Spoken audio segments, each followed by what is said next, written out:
जय हिंद। नमस्कार दोस्तों। जैसा कि आप सबको पता है कि एडिटोरिया बिहार दरोगा प्रारंभिक परीक्षा 2025 वॉल्यूम 1 का 15 मॉडल प्रैक्टिस सेट जो दिया गया है, इसका कल मैंने 1 से लेकर 50 तक का क्वेश्चन सॉल्व किया गया। आज स्टार्ट करते हैं 51 से लेकर के 100 तक। 51 नंबर क्वेश्चन क्या है? निम्नलिखित में से किस अधिनियम को act of good government of India भी कहा जाता है? Act of good government of India, इसका सही आंसर होगा भारत सरकार अधिनियम 1857।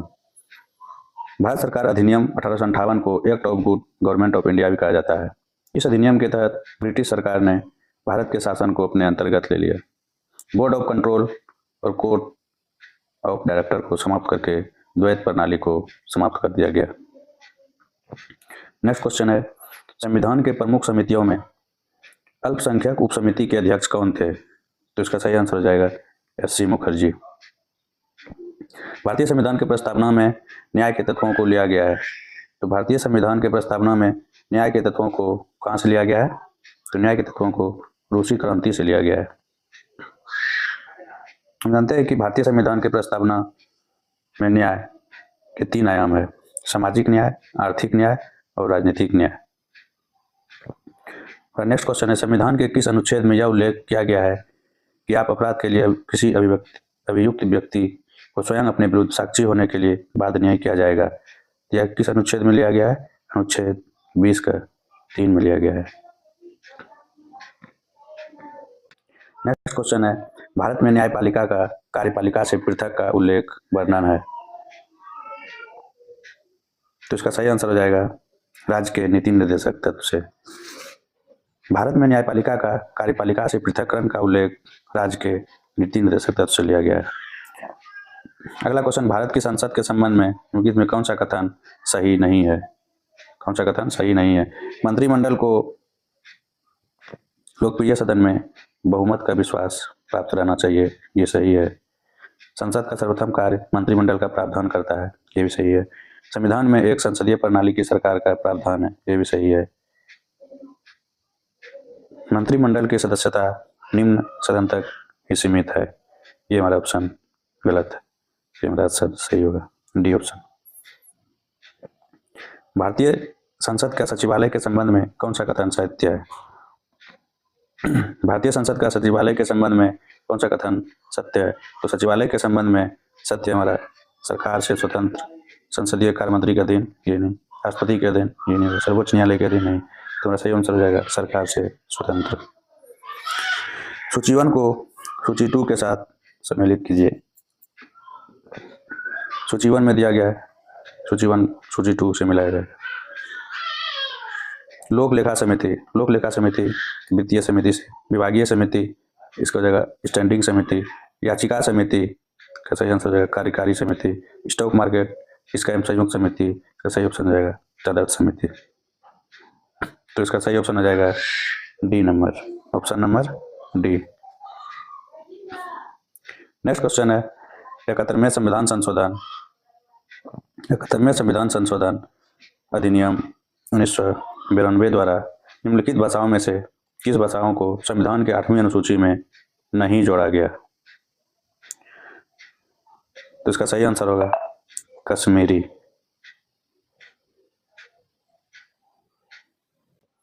तो इसका सही ऑप्शन हो जाएगा कश्मीरी। हम जानते हैं कि मूल संविधान में 14 भाषाएं थी, मूल संविधान में 14 भाषाएं थी, वर्तमान में 22 भाषाएं, वर्तमान में 22 भाषाएं, जबकि मूल में 14 भाषाएं थी। 21वें संविधान संशोधन अधिनियम 1967 द्वारा सिंधी भाषा को जोड़ा गया था। 21वें संविधान संशोधन 1967 ईस्वी में सिंधी भाषा को जोड़ा गया था, जबकि 71वें संविधान संशोधन अधिनियम 1992 द्वारा कोंकणी, मणिपुरी तथा नेपाली भाषा को जोड़ा गया था। 9 को 71वें संविधान संशोधन 1992 में 9 से नेपाली, मौ से मणिपुरी, को से कोंकणी, जबकि 92वां संविधान संशोधन में BDMS 2003 में जोड़ा गया था। BDMS बोडो, डोगरी, मैथिली और संथाली। आइए नेक्स्ट क्वेश्चन है, निम्नलिखित में से कौन केंद्र और राज्यों में राजस्व बंटवारे के लिए मापदंड की अनुशंसा करता है? इसका सही आंसर हो जाएगा वित्त आयोग। केंद्र और राज्य में राजस्व बंटवारे के लिए मापदंड को अनुशासन वित्त आयोग करता है। संविधान के अनुच्छेद 280 में वित्त आयोग को दर्शाया गया है, क्योंकि प्रत्येक 5 वर्ष के अंतराल पर एक वित्त आयोग के गठन का प्रावधान है। पहले वित्त आयोग का गठन केसी नियोगी की अध्यक्षता में 22 नवंबर 1951 ईस्वी में बनाया गया था। नेक्स्ट क्वेश्चन है, भूवैज्ञानिक समय के सबसे बड़े खंड को क्या कहा जाता है?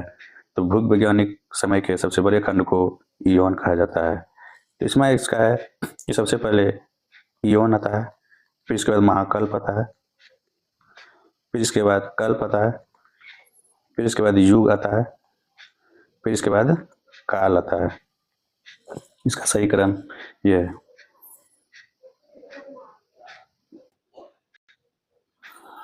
नेक्स्ट क्वेश्चन 63 नंबर, एशिया में विश्व का सर्वाधिक जनसंख्या घनत्व वाला देश कौन सा है? तो एशिया में विश्व का सर्वाधिक जनसंख्या घनत्व वाला देश हमारा सिंगापुर है। एशिया में विश्व का सर्वाधिक जनसंख्या घनत्व वाला देश सिंगापुर है। विश्व की सर्वाधिक जनसंख्या वाला देश चीन है। एशिया में क्षेत्रफल की दृष्टि से सबसे बड़ा देश चीन तथा सबसे छोटा देश मालदीव है। एशिया में फिलीपींस द्वीप समूह के पास विश्व का सबसे गहरा सागरीय गर्त प्रशांत महासागर में मैरियाना गर्त है। नेक्स्ट क्वेश्चन है, बादलों की दिशा एवं गति मापने वाले यंत्र क्या कहलाते हैं? तो बादलों की दिशा एवं गति मापने वाले यंत्र को नेफोस्कोप कहा जाता है। नेफोस्कोप बादलों की दिशा एवं गति मापने वाला यंत्र है, जबकि स्ट्रेबोस्कोप से आवर्तित गति से घूमने वाली वस्तुओं की चाल मापा जाता है, और विस्कोमीटर से द्रव की श्यानता ज्ञात किया जाता है, और साइक्रोड से कृत्रिम मौसम उत्पन्न करने वाले उपकरण आता है। इससे क्या होता है? कृत्रिम उपकरण, विस्कोमीटर द्रवों की श्यानता मापा जाता है, और स्ट्रोबोस्कोप से आवर्तित गति से घूमने वाली वस्तुओं को चाल मापा जाता है। हमारा नेक्स्ट क्वेश्चन है, निम्नलिखित में से कौन सा कथन सत्य नहीं है? 65 नंबर क्वेश्चन क्या बताता है कि निम्नलिखित में से कौन सा कथन सत्य नहीं है? यूरोप एकमात्र महाद्वीप है जिनमें कोई मरुस्थल नहीं है, ये सही है।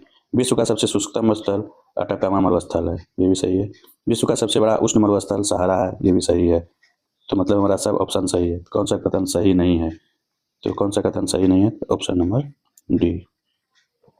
निम्नलिखित में से कौन सा दर्रा जम्मू कश्मीर में नहीं है? निम्नलिखित में से कौन सा दर्रा जम्मू कश्मीर में नहीं है? तो जम्मू कश्मीर में दर्रा ये काराकोरम जम्मू कश्मीर में, पीर पंजाल जम्मू कश्मीर में, बनिहाल जम्मू कश्मीर है, जबकि ओखिल दर्रा जम्मू कश्मीर में नहीं है।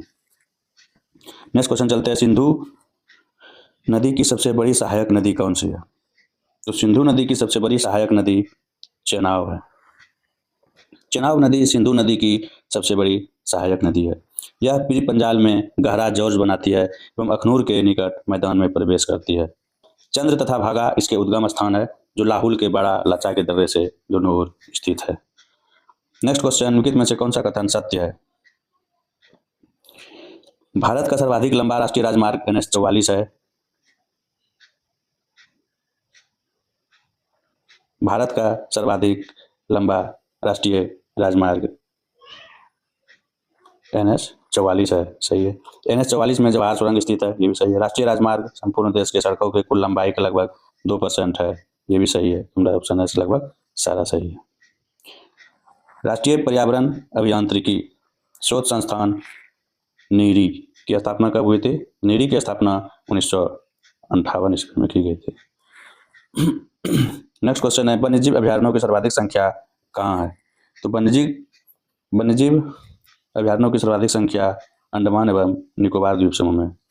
मार्च 2023 तक भारत में कुल 566 वन्यजीव अभयारण्य है। वन्यजीव अभयारण्य की सर्वाधिक संख्या अंडमान एवं निकोबार में लगभग 96 है। राज्य में सर्वाधिक संख्या महाराष्ट्र में।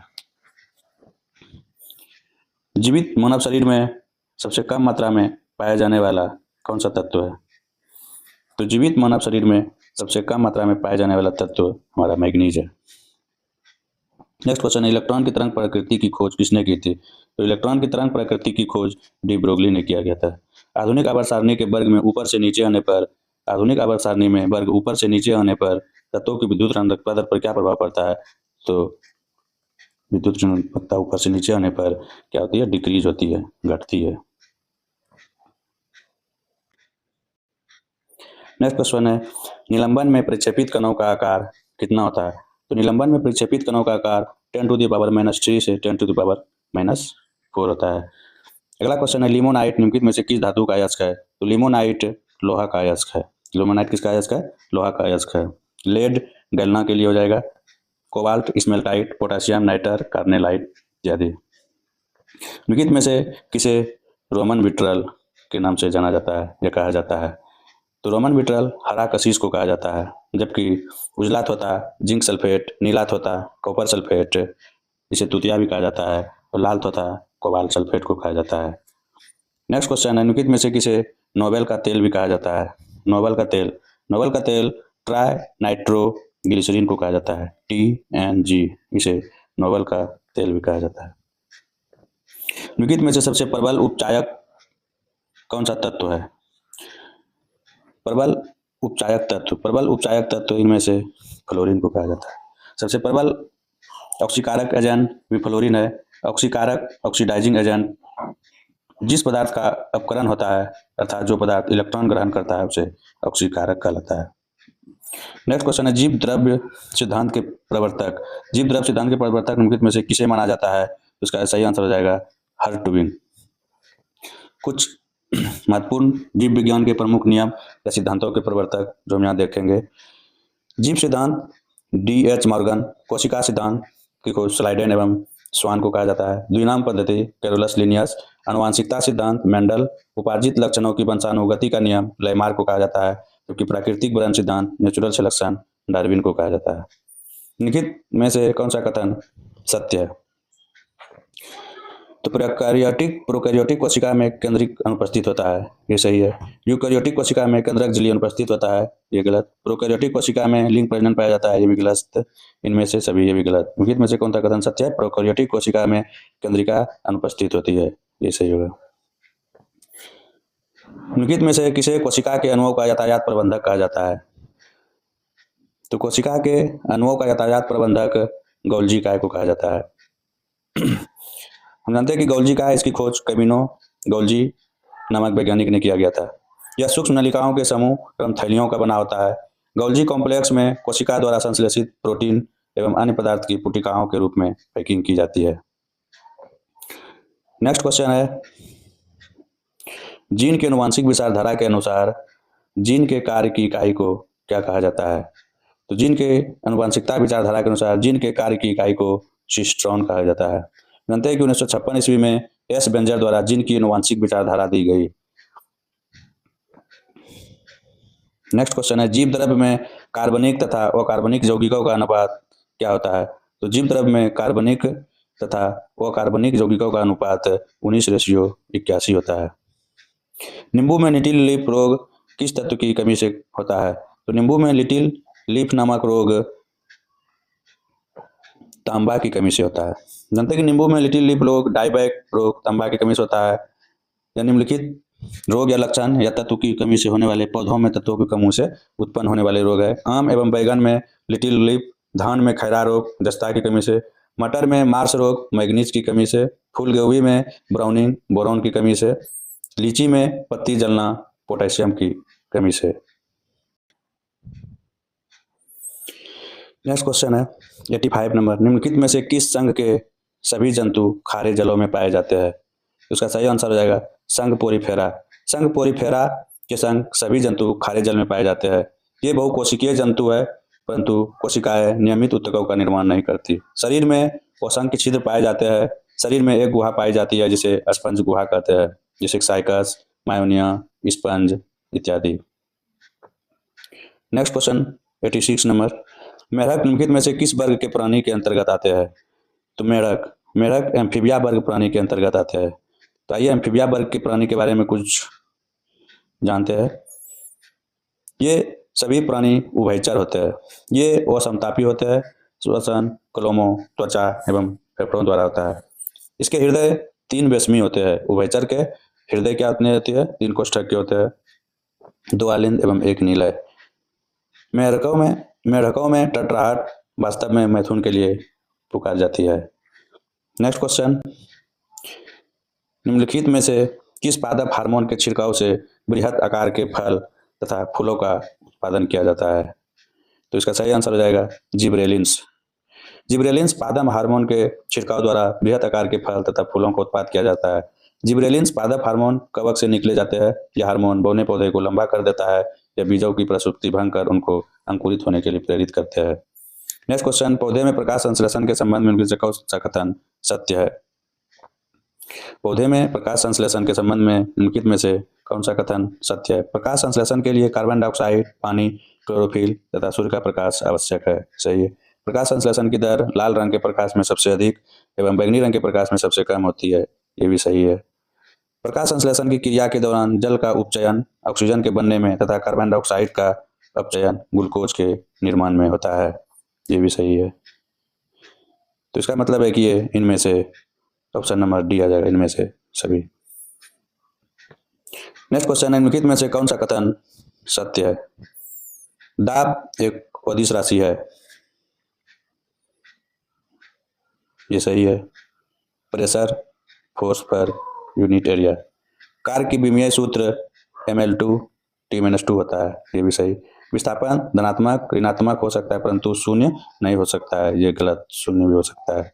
समतल कोण का मात्रक स्टेरेडियन। ये भी गलत, समतल कोण का मात्रक रेडियन होता है जबकि ठोस कोण का मात्रक स्टेरेडियन होता है। तो हमारा ऑप्शन 1 और 2 ये सही होगा। तो ऑप्शन नंबर डी सही है। नेक्स्ट क्वेश्चन है कि घर्षण बल के अधीन किया गया कार्य क्या होता है? तो घर्षण बल के अधीन किया गया कार्य ऋणात्मक होता है। घर्षण बल का मान सतह के क्षेत्रफल पर निर्भर नहीं करता है, यह सतह की प्रकृति पर निर्भर करता है। किस पर? नेचर पर निर्भर करता है।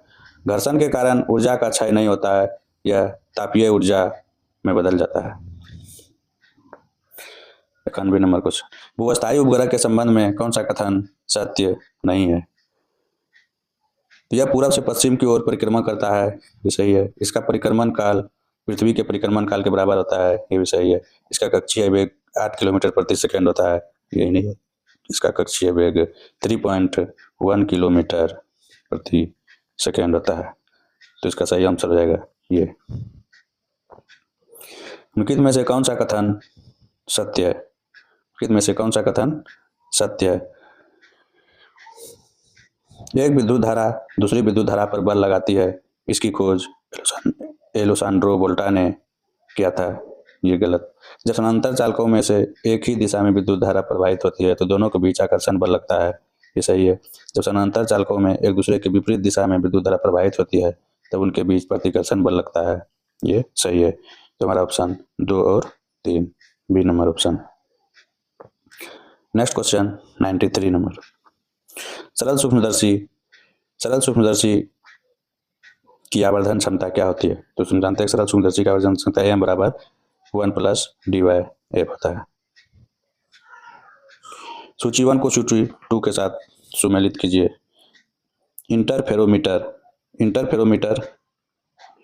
इंटरफेरोमीटर से मापते हैं समतल ध्रुवीकृत प्रकाश का परावर्तन। पोटेंशियोमीटर से विद्युत विभवांतर। कैलोरीमीटर से मापते हैं विशिष्ट ऊष्मा क्षमता। रूलर से मापते हैं लंबाई। आइए नेक्स्ट क्वेश्चन 95 नंबर, निम्नलिखित में से वह कौन सी प्रक्रिया है जिसके द्वारा कोई वस्तु कुछ रंगों के प्रकाश को अवशोषित करती है और दूसरों को परावर्तित करती है? इसका सही ऑप्शन हो जाएगा परावर्तन। हम जानते हैं परावर्तन वह प्रक्रिया है जिसके द्वारा कोई वस्तु कुछ रंगों के प्रकाश को अवशोषित करती है और दूसरों को परावर्तित करती है। किसी वस्तु का रंग जो हम देखते हैं वह उस प्रकाश का रंग होता है जिसे वह परावर्तित करती है। वस्तुएं काला दिखाई देती है यदि वह प्रकाश के सभी रंगों की अवशोषित कर लेता है। यदि वह सभी रंगों को परावर्तित कर देती है तो क्या कहलाती है? सफेद दिखाई देती है।